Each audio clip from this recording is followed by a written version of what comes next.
Una nueva mañana, domingo, empezando o continuando más bien este nuevo año. Para algunas personas, un nuevo año no es nada relevante, ¿cierto? Para muchas personas cambió el año y pues, es una continuidad normal de su vida como la está llevando. Pero para muchas otras personas sí representa una pauta y es yo quiero lograr este año lo que no alcancé a lograr el año pasado.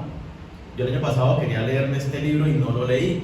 Quería ir a tal lugar y no fui. Quería cambiar esta actitud y no la cambié, ¿cierto? Para la mayoría de las personas este año quiero que mi vida sea mejor. Este año quiero cambiar ciertas cosas para bien. Quiero tener nuevas oportunidades, mejores oportunidades. Y cuando vamos a la Biblia, ese es el llamado que Jesucristo nos hace a nosotros. Nos dice y nos llama a que vivamos una nueva vida. Él nos llama a que haya un nuevo nacimiento en nosotros, a darnos unas nuevas oportunidades con consecuencias eternas ahora de una manera trascendental.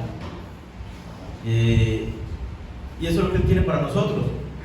Hoy vamos a estudiar en la Biblia cuando Jesucristo inició su ministerio.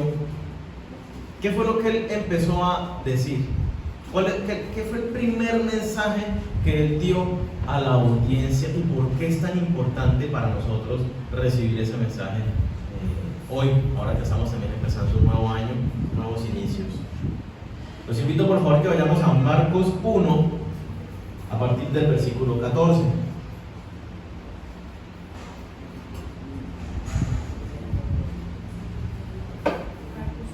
Esto mismo lo encontramos en Mateo 3, en Mateo 4, en Lucas, en Juan. Están todos los evangelios mismo. Y tiene el mismo título en todos. Y es Jesucristo inicia su ministerio. Si nos vamos a Marcos, versículo 14 dice: después que Juan, hablando de Juan el Bautista, después que Juan fue encarcelado, Jesús vino a Galilea predicando el evangelio del reino de Dios, diciendo: el tiempo se ha cumplido y el reino de Dios se ha acercado.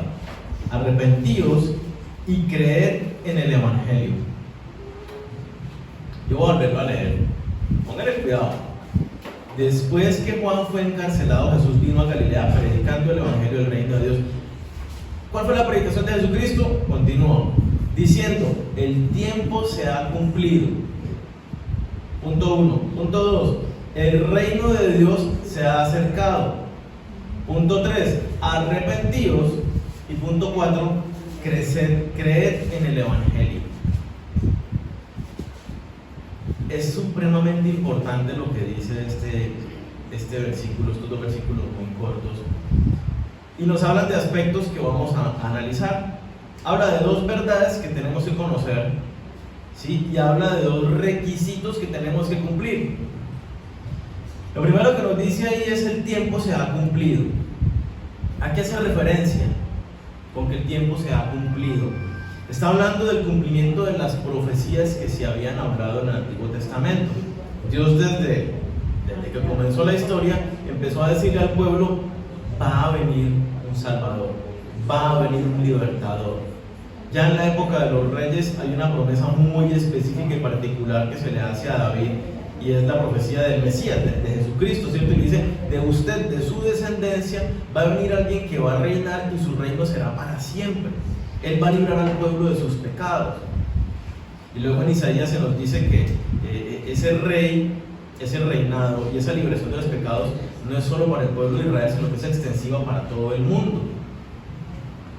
Hay cualquier cantidad de profecías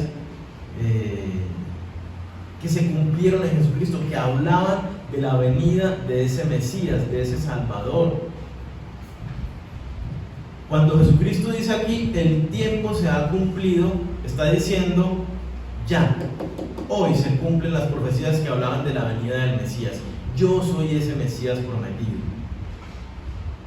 Ya no hay más que estar esperando que venga el reino, que venga. Dice: no, ya, yo llegué acá, soy el rey, aquí estoy.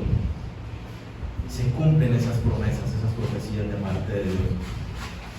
Por eso, para que entendamos un poquito, usted empieza a leer el Evangelio de Mateo, por ejemplo, y gran parte del capítulo 1 es la genealogía. Tal, hijo de tal, tal, hijo de tal, hijo de tal, hijo de tal. ¿Por qué son importantes las genealogías? Porque es que están probando justamente la profecía. Jesucristo, el Mesías Salvador, era hijo descendiente de sangre del rey David. Y en las genealogías se muestra eso, ¿sí? Entonces nuestra fe se afianza cuando nos damos cuenta de, wow, miren que hay pruebas de que Jesucristo es del linaje de David, que viene por línea de ascendencia hasta David. Entonces, eso es lo primero que habla allí, cuando dice el tiempo se ha cumplido, está haciendo referencia a eso, ya es el cumplimiento de las promesas. El segundo aspecto dice el reino de Dios se ha acercado. ¿Cuál es el reino de Dios? A veces la gente no tiene claridad cuál es el reino de Dios, ¿cierto? La Biblia desde Génesis nos plantea que Dios reina en todo el universo. Dios es rey sobre todas las cosas. Y cuando hablamos entonces del reino de Dios, estamos hablando del gobierno de Dios sobre el mundo entero. Para hablar un poquito del reino de Dios tenemos que aclarar algo, y es que se puede decir que el reino de Dios tiene dos dimensiones y tiene dos etapas, ¿sí? ¿Qué quiere decir? La voy a explicar así brevemente. Dos etapas, porque mira lo que está diciendo Jesucristo: el reino de Dios se ha acercado. Hay una primera etapa que inició con la venida de Jesucristo. No ha terminado esa etapa aún.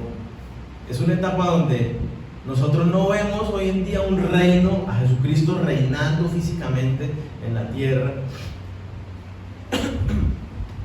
pero es una etapa justamente de preparación, y Jesucristo dice: el reino del cielo se ha acercado. ¿Por qué? Porque el rey está acá, el reino aún no ha venido. Esta primera etapa es una etapa donde Jesucristo está, de alguna manera, entregando las invitaciones. Vino a abrir la puerta para el reino, y dice que este mensaje del reino se llevará a todas las naciones, y después vendrá el fin. Y cuando habla de ese fin, está hablando ya de la segunda etapa, cuando venga el reino físico, Jesucristo a reinar físicamente con su reino terrenal en la tierra. Esa sería la segunda etapa. La primera, entonces, es una etapa donde se abrieron las puertas del reino, y es la preparación para que todos los que aceptamos esa invitación podamos eventualmente estar en ese reino físico eterno, ¿sí? ¿Está claro? Y la segunda etapa inicia con la venida de Jesucristo. La palabra nos enseña con claridad, y es lo que celebramos en la Santa Cena, ¿cierto? Una de las cosas que recordamos siempre es: Cristo se fue, era parte de lo que tenía que hacer para el perdón de los pecados, pero dice que está preparando lugar para nosotros, y que Él vuelve a llevarnos con Él para estar en el reino de su Padre por la eternidad. Y la palabra nos dice con claridad que Jesucristo va a descender a la tierra, y que va a descender con su reino, y que va a reinar, y que nosotros vamos a estar en ese reino de una manera ya presencial. Como estamos aquí de alguna manera presencial, estaremos presentes delante del rey en su reino. Esa sería la segunda etapa que nos habla la Biblia. Y hablaba que hay como dos dimensiones de este reino, y una se da justamente en este periodo, y es una dimensión donde el reino de los cielos es real en nuestras vidas cuando nosotros aceptamos el gobierno de Jesucristo en nosotros.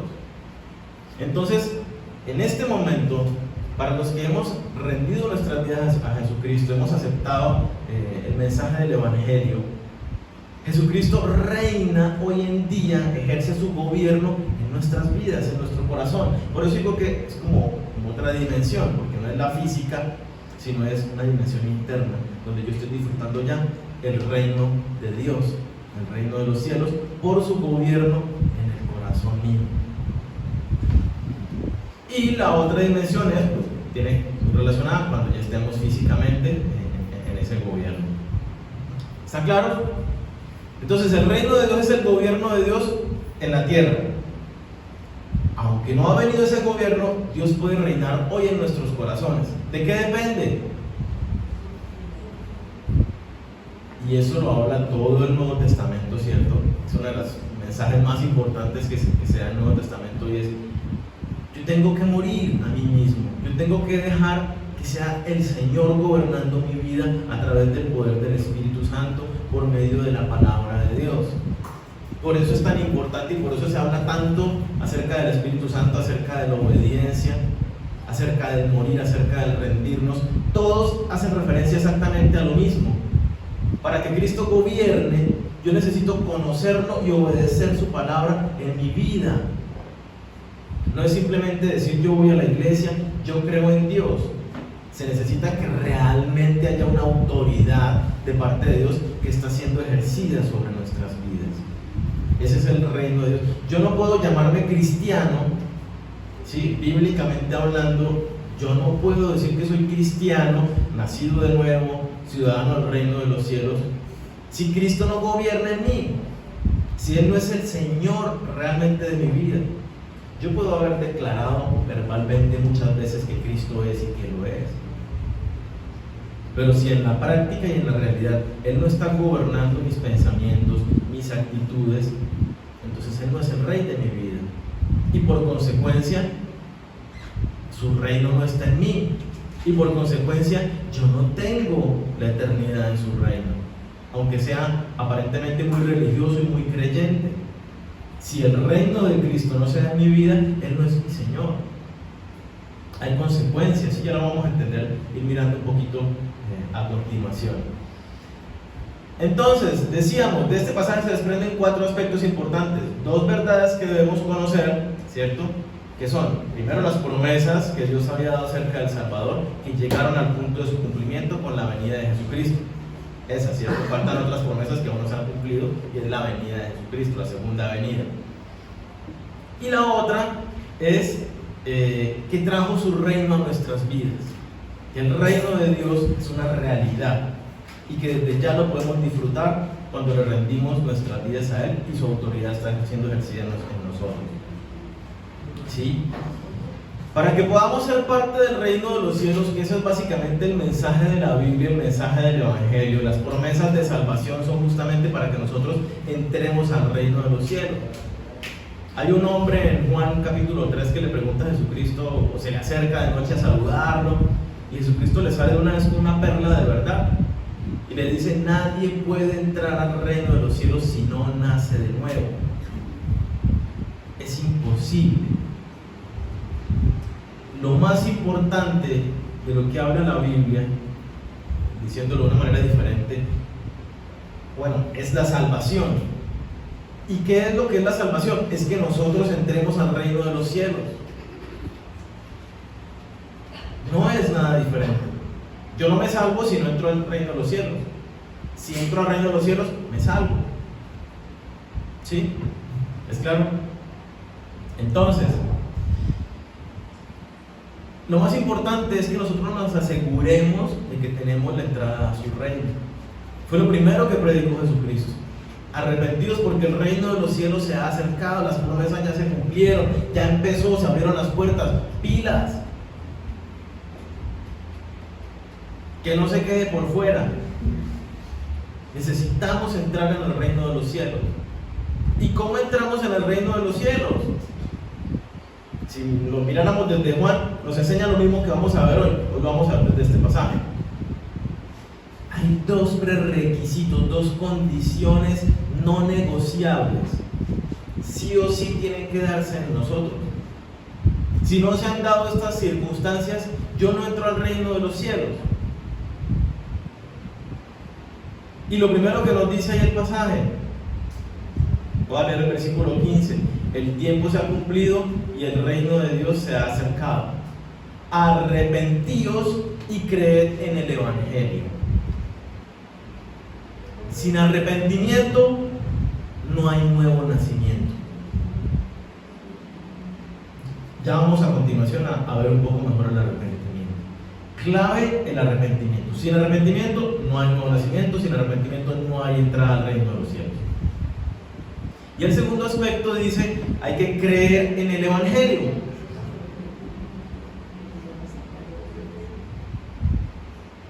Necesitamos creer en el Evangelio. ¿Por qué?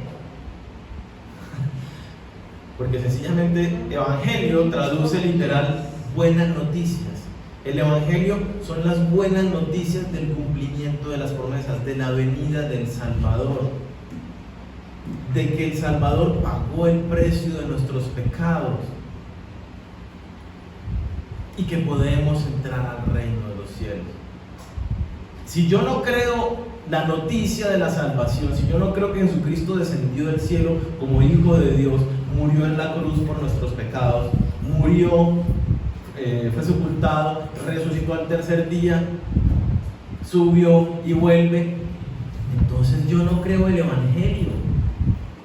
Entonces, ¿cuál salvación voy a tener yo? Si es que la salvación y el perdón de nuestros pecados es única y exclusivamente por Jesucristo. Y si yo no creo que eso, entonces yo no soy salvo y no es posible. Pero yo soy súper religioso y yo hago muchos ritos y ceremonias. No sirven de nada. Por eso la Biblia nos enseña que la salvación es por fe. Sin fe es imposible ser salvos. Agradar a Dios también lo dice, ¿cierto? Pero sin fe es imposible que obtengamos la salvación porque necesitamos creer.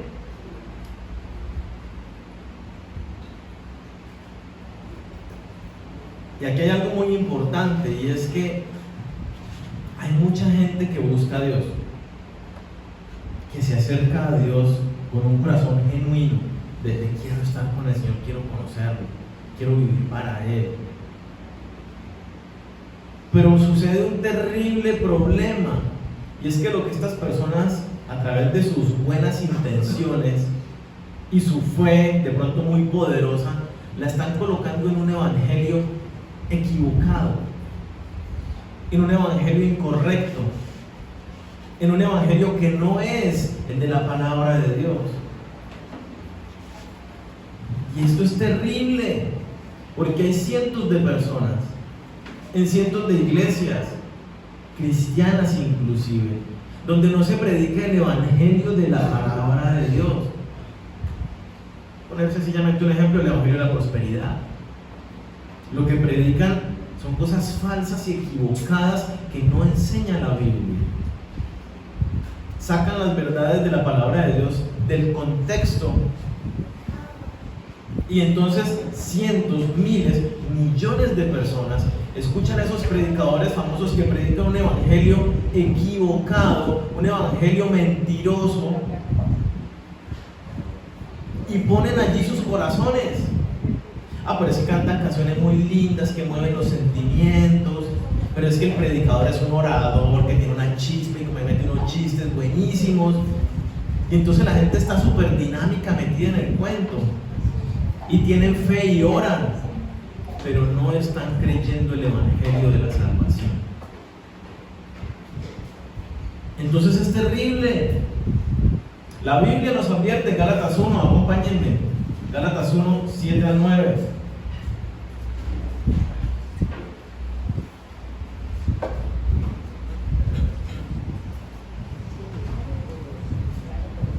Miren lo que dice Gálatas 1, versículos 7 al 9. Está hablando del evangelio. Si lo quieren leer desde antecitos, habla del evangelio. ¿Qué les pasó a Gálatas para olvidar y abandonar el evangelio, la buena noticia? Y dice el versículo 7: no que haya otro evangelio, sino que hay algunas personas, algunos predicadores, algunas religiones que os perturban y quieren pervertir el evangelio de Cristo. Miren la advertencia que nos dice: mas si aún nosotros, hablando el mismo de los apóstoles, o algún ángel del cielo, para aquellos que creen en esas apariciones que constantemente se dan en diferentes lugares, ay, que se apareció el ángel, ay, que se apareció no sé quécito, y que nos da este mensaje, si es contradictorio a las verdades entendidas integralmente dentro del contexto bíblico, entonces no es cierto. Miren lo que dice: Si aún nosotros o un ángel del cielo os anunciare otro evangelio diferente del que os hemos anunciado, sea anatema, es decir, venga la maldición de Dios. Como antes lo hemos dicho, también ahora lo repito: si alguno les predica diferente evangelio del que habéis recibido, el tal sea maldito. Hay una importantísima advertencia de en dónde estamos poniendo nuestra fe. Y Jesucristo en su primer mensaje lo dice: debe creer en el evangelio, debe creer la verdad de Dios, no en esas mentiras de falsos evangelios que se dan hoy en día y desde esa época se estaban dando. Así haya señales y milagros y prodigios, el pasaje nos está diciendo: así venga un mismo ángel y les haga aquí el super mega show, si lo que les dice es diferente, no lo crean. Tengan mucho cuidado. Entonces, ¿cuál es el verdadero evangelio? ¿Y cómo saber si lo que estamos creyendo es lo que es y no estamos equivocados? Pónganle mucho cuidado. El verdadero evangelio es lo que estamos leyendo hoy, que implica arrepentimiento. No hay nuevo nacimiento si no hay arrepentimiento. Pero implica lo que dice 1 Corintios, capítulo 15. Voy a leerlo desde el versículo 1 al 4, pero sobre todo se centra en el 3 y 4. Miren lo que dice: además os declaro, hermanos, el evangelio que os he predicado, el cual también recibisteis, en el cual también perseveráis, por el cual asimismo, si retenéis la palabra que os he predicado, sois salvos, si no, creísteis en vano. Póngale cuidado al evangelio, porque primeramente os he enseñado lo que asimismo recibí, que Cristo, nosotros lo leemos, pero tendríamos que tener otras implicaciones para entenderlo. Cuando dice ahí y utiliza la palabra Cristo, está haciendo referencia a las promesas. La palabra Cristo es la misma palabra que traduce Mesías, y es la misma palabra que diríamos nosotros elegido o ungido.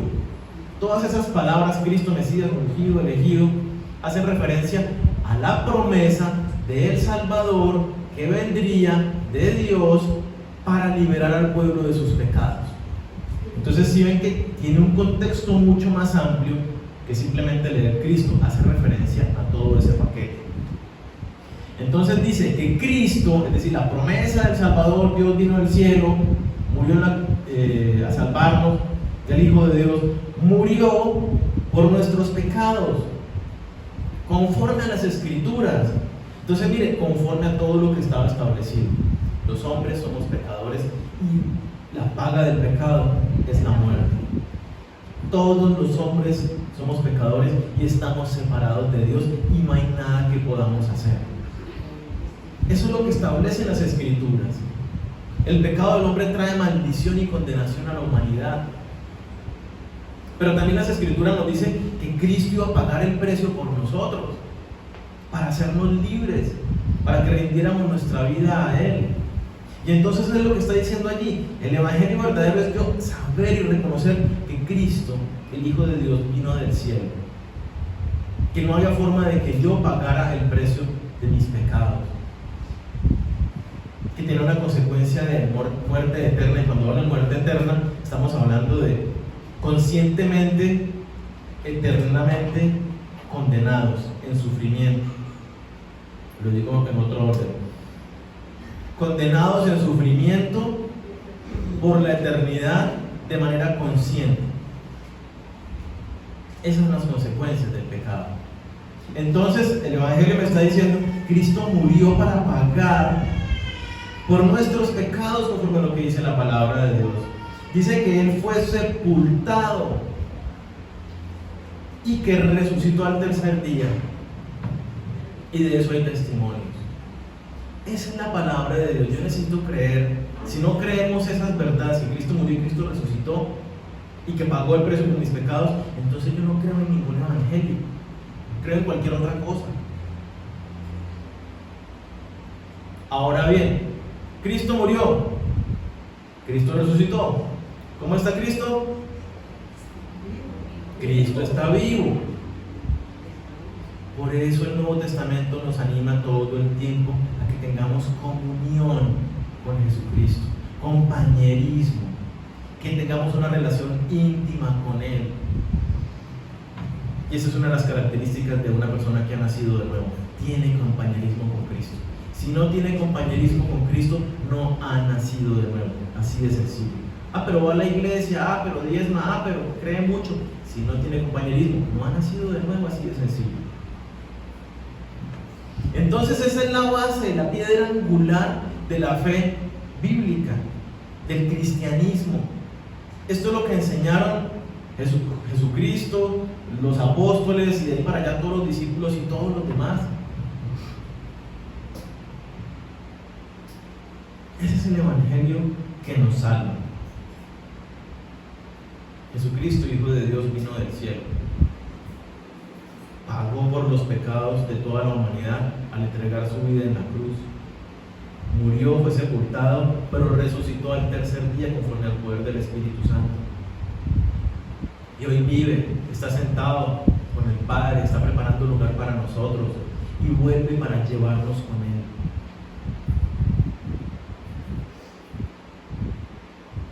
Cuando nosotros depositamos nuestra fe en estas verdades, nuestra vida cambia.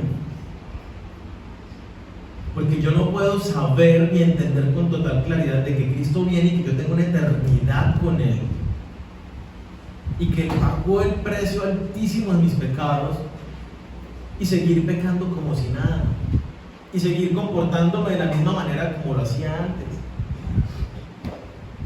Yo no puedo seguir buscando y enfocándome en las cosas materiales de este mundo, sabiendo que tengo una eternidad por delante y que los tesoros que yo voy a disfrutar en la eternidad los gano, los consigo, los acumulo es en esta corta vida terrenal, a través de la obediencia a la palabra de Dios. Entonces estos son los aspectos fundamentales del evangelio. El no negociable que no mencionamos hace un momento, vamos a hablarlo. ¿Cuál es el otro no negociable prerequisito para entrar al reino de los cielos, prerequisito para la salvación? El arrepentimiento.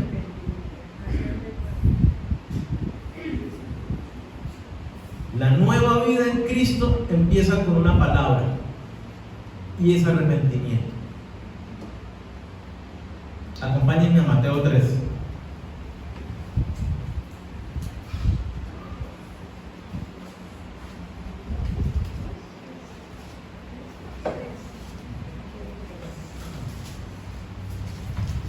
Mateo 3, versículos 1 y 2. Dice, está hablando de, aquí empieza Juan el Bautista su ministerio. La Biblia dice que Juan el Bautista vino a preparar el camino para el Mesías, ¿cierto? Para Cristo.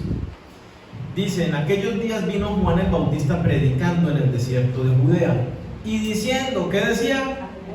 Arrepentíos porque el reino de los cielos se ha acercado. ¿Qué dijo Juan el Bautista? ¿Con qué empezó? Arrepiéntase porque el reino de los cielos se ha acercado. Pasen la hoja, Mateo 4, versículo 17. Dice, desde entonces comenzó Jesús a predicar y a decir, ¿qué dijo Jesucristo cuando empezó a predicar?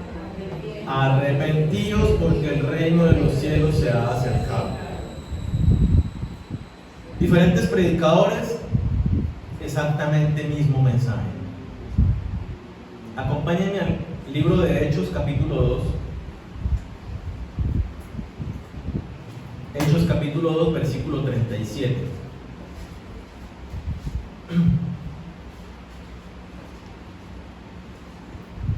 Miren lo que dice.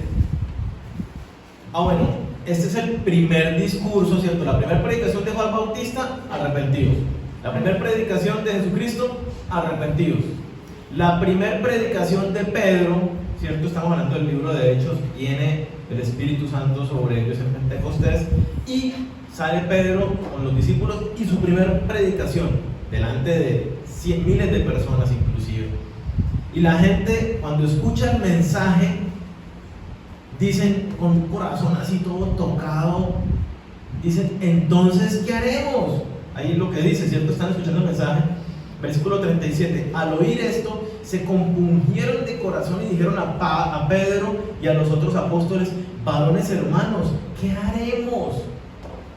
Ante tales realidades del pecado, de la condenación, ante tales realidades de la venida del Salvador que pagó por nuestros pecados y nos da tremendo regalo, ¿qué hacemos? Habían escuchado el Evangelio. Los versículos anteriores escuchan el Evangelio. Miren la respuesta de Pedro, versículo 38.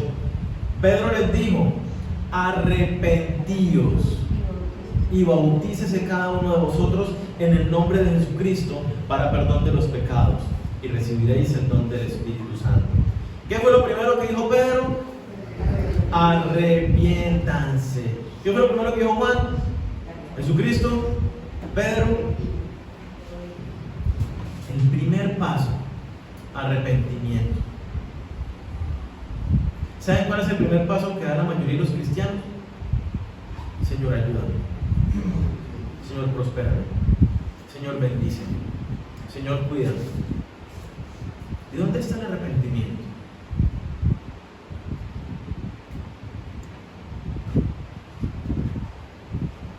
¿Qué es arrepentimiento? Viene de la palabra griega metanoeo. No sé cómo se pronuncia. Meta, pónganle cuidado que quiere decir después, pero implica un cambio. Es decir, como quedo yo después de un cambio. ¿Sí? Eso es la palabra meta. Y noeo es pensar. El arrepentimiento es una decisión que resulta en un cambio de mente, lo cual a su vez lleva a un cambio de propósito y de acción. Cuando la Biblia nos dice arrepentimiento en todos los pasajes del Nuevo Testamento, la misma palabra arrepentimiento, metanoeo, está diciéndonos un cambio en su manera de pensar que lo lleva a comportarse de una manera diferente. No hay arrepentimiento sin una conducta diferente. Tal vez hubo remordimiento, tal vez hubo dolor de corazón, lo que fuera. Si no hay cambio de comportamiento como consecuencia de un cambio de pensamiento, no hubo arrepentimiento. ¿Está esto claro? Entonces lo primero que Dios nos dice para que podamos entrar al reino de los cielos es: mi hermano, usted tiene que cambiar su manera de pensar para que cambie su manera de comportarse.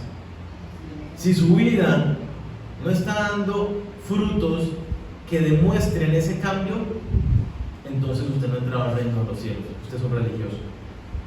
¿Sí? ¿Qué tal? Miremos, acompáñenme a Lucas. Esto también lo encuentran ahí en Mateo, pero en Lucas está un poco más completo. Lucas 3, versículo 7. Lucas 3, versículo 7.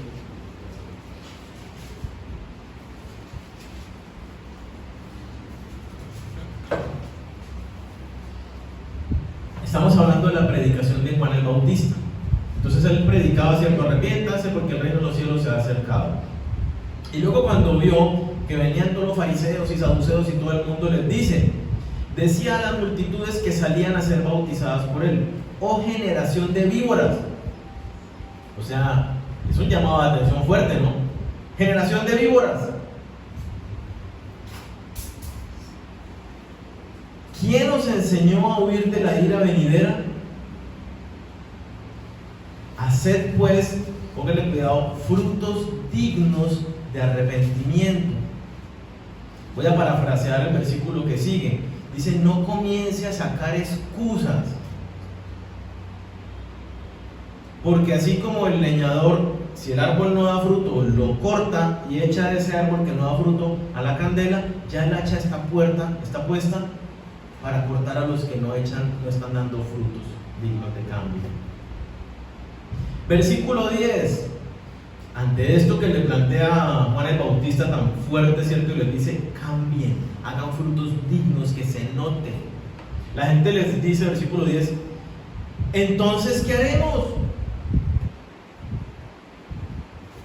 ¿Qué pregunta la gente? ¿Qué haremos? ¿Qué implica esa palabra? Haremos. No es qué debemos pensar, no es qué debemos sentir. La pregunta es qué debemos hacer, cómo vamos a actuar, a comportarnos, a conducirnos. Y dice Juan, versículo 11, el que tiene 2 túnicas, dé al que no tiene. El que tiene que comer, haga lo mismo. Vinieron después también unos recaudadores de impuestos para ser bautizados y le dijeron, maestro, ¿qué haremos? Él les dijo, no exijan más de lo que está ordenado. También le preguntaron unos soldados diciendo, ¿y nosotros qué haremos? Él les dijo, no hagan extorsión a nadie, ni calumnien, y estén contentos con el salario que reciben. ¿Qué les está diciendo Juan? ¿Qué nos está diciendo Dios a nosotros? El arrepentimiento implica actitudes, cambios que se ven. Si su pareja, si sus hijos, si sus padres, si sus compañeros de trabajo, compañeros de estudio, no ven cambios en su vida constantemente, entonces algo está fallando.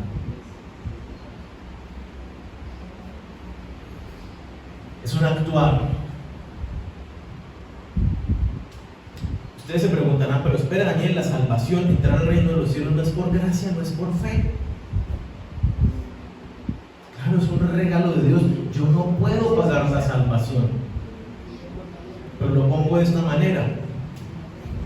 A usted le regalaron la boletica del baloto, se la regalaron la boletica del baloto, y usted se ganó el baloto.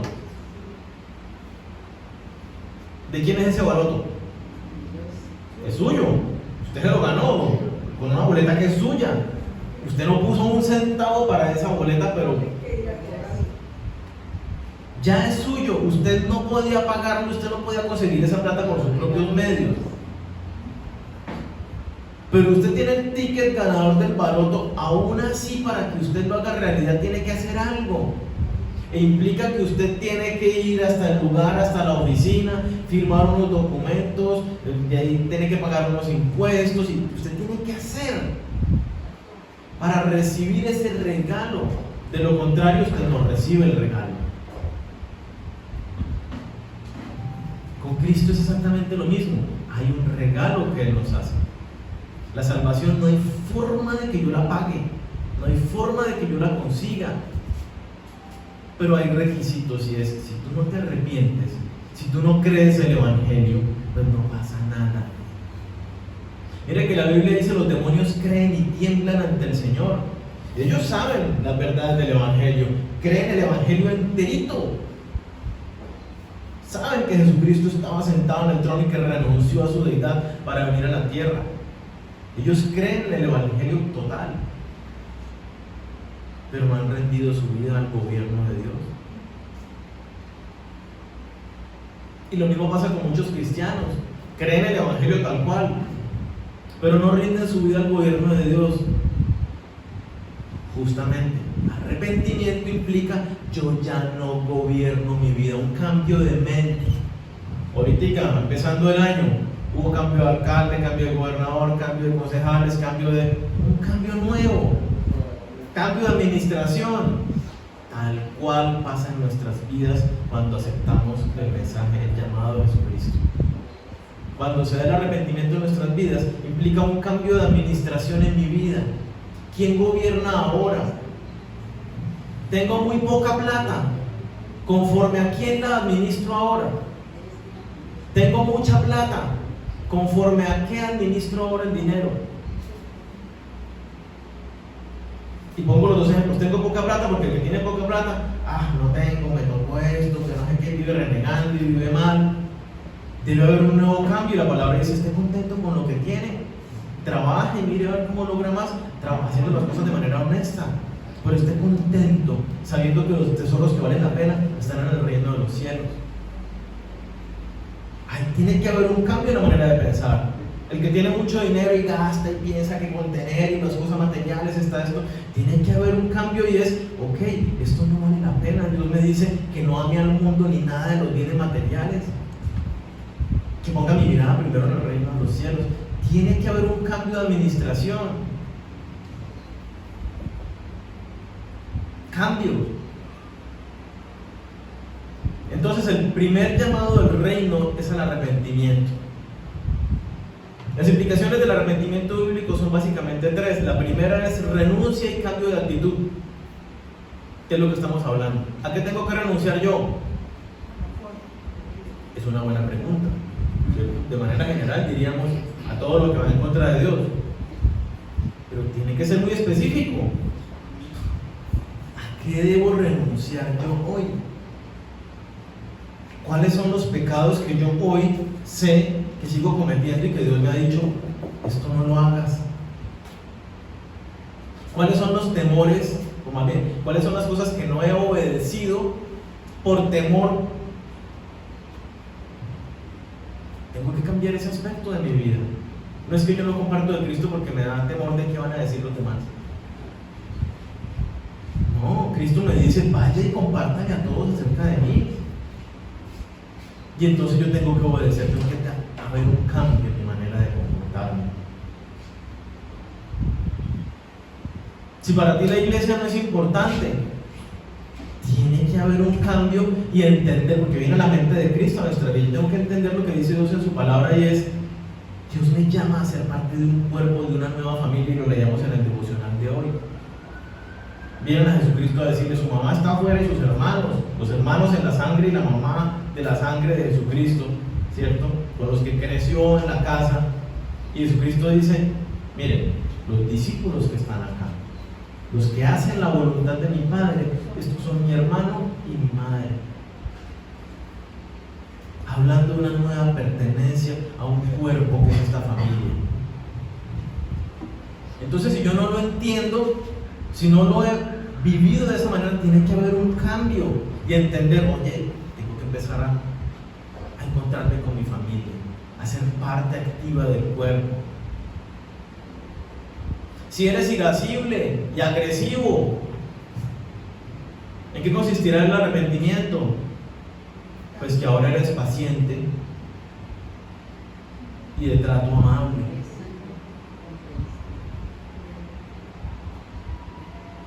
No, que es que yo voy a la iglesia todos los domingos y el mensaje del Señor. Pero ¿cómo estoy cambiando? ¿Cómo estoy siendo transformado? Sin arrepentimiento no hay reino de los cielos. Creo en Dios, pero no tengo relación íntima con Él, diaria. No estudio su palabra. Pues tiene que haber un arrepentimiento, un cambio. Dios no es el Dios religioso que yo aprendí desde chiquitico. Dios está vivo y es real acá conmigo y quiere que yo lo conozca. Y pagó un altísimo precio para que yo esté conectado con Él. Entonces necesito empezar a darle la importancia y sacar el tiempo para estar con Dios todos los días. Hablar con Él con transparencia. Estudiar su palabra para que Él me hable a través de ella. Debe haber entonces una renuncia constante a las cosas de este mundo, a las formas de ver el mundo, como nos enseña la cultura, malos hábitos, vicios, pensamientos, actitudes. Un segundo aspecto del arrepentimiento es sumisión y deseos de aprender. Lo hablamos hace un momento, hay una nueva administración, yo tengo que someterme al gobierno del Señor. Y se da sí o sí en un cristiano arrepentido ese deseo de conocer a Dios. ¿Qué dice la palabra? ¿Y qué dice la palabra acerca de la salud de mi cuerpo? ¿Y qué dice la palabra acerca del dinero? ¿Y qué dice la palabra acerca de las relaciones? ¿Con quién debo yo tener relaciones emocionales, sentimentales? ¿Cómo debo yo tratar a mi familia? ¿Cómo debo tratar a mi esposo, a mi esposa? ¿Cómo debo comportarme en el trabajo? ¿Qué hago con este mal genio que he tenido toda la vida? ¿Qué hago con estos sentimientos de depresión, de rabia? ¿Qué dice la palabra de estas cosas? Necesitamos venir y someternos a las verdades que Dios nos plantea en cada uno de esos aspectos. No es solamente saber Biblia o escuchar la Biblia y decir, yo ese tema sí me lo conozco. ¿Saben qué es lo importante? Someternos a la palabra de Dios.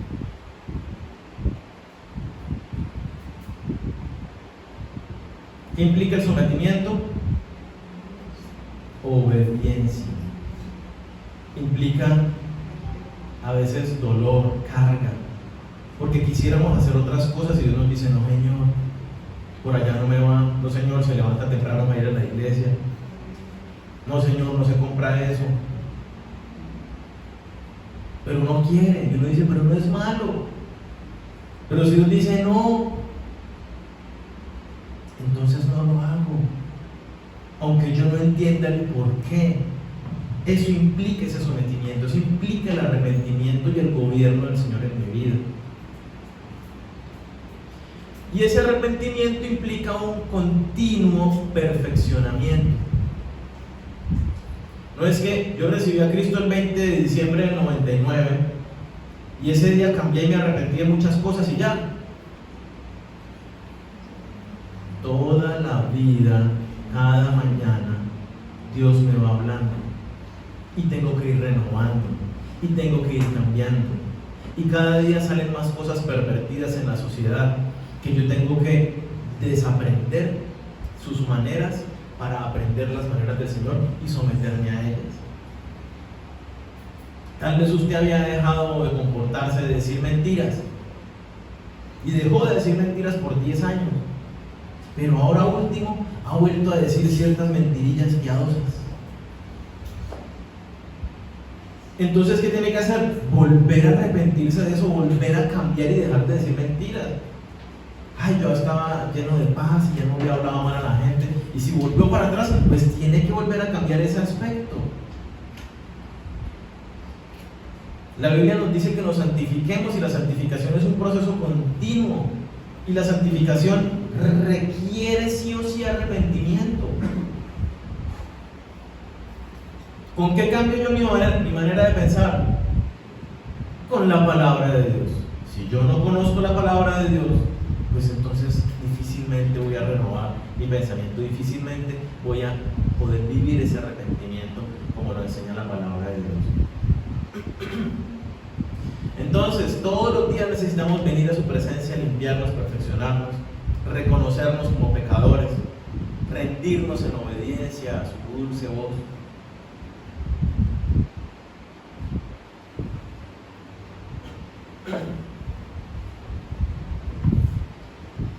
Entonces Dios viene a nuestras vidas y nos hace un llamado y nos dice, no hay nacimiento en el reino si no escuchamos ese llamado, si no renunciamos al pecado y nos volvemos del pecado a Cristo. No hay nueva vida, no hay nuevo nacimiento, no hay vida eterna para nosotros si no se da ese arrepentimiento, ese cambio y ese sometimiento a la palabra de Dios. No hay un crecimiento cotidianamente en nuestra vida en el reino de Dios si no obedecemos los mandamientos, si no obedecemos la palabra de Dios.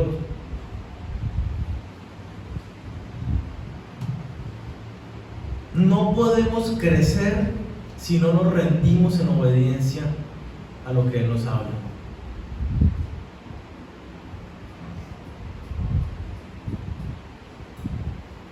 Discípulo quiere decir que lo sigue a Él, que ha rendido su vida para Él, que lo vamos a ver más adelante. ¿Qué fue lo que hicieron? ¿Cuál fue el llamado de Jesucristo a los discípulos? A todos los que vemos en los evangelios. Los vio pescando, síganme. ¿Y qué hicieron ellos? La palabra dice, dejaron las redes al instante y le siguieron. Pasó donde alguien que recibía mucha plata, ¿cierto? Un recaudador de impuestos, pasó por la oficina y le dijo, usted también quiere que esté conmigo, síganme. ¿Y qué hizo? Cerró la oficina y se fue. Y armó reunión y dijo, miren, yo era un estafador, le devuelvo a los que le debía. Y así, todo el tiempo, se encontró un joven rico con unas buenas intenciones, y Jesucristo le dijo, deje todo y sígame. Y dice la palabra que este no lo siguió porque tenía muchas cosas y le dio mucho dolor dejarlas.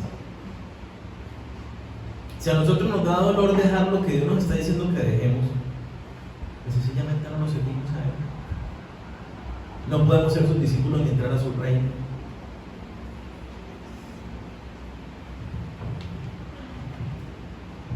Entonces, ¿de qué te debes arrepentir hoy? Yo les hago esta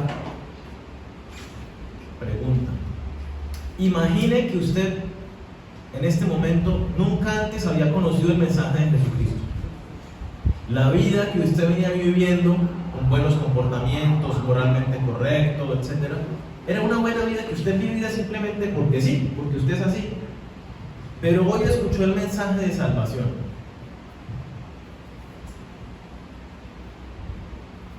Y hoy Dios le está diciendo, arrepiéntase y crea en el Evangelio para tener la vida eterna.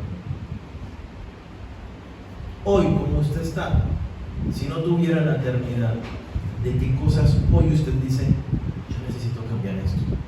Yo necesito renunciar a esto.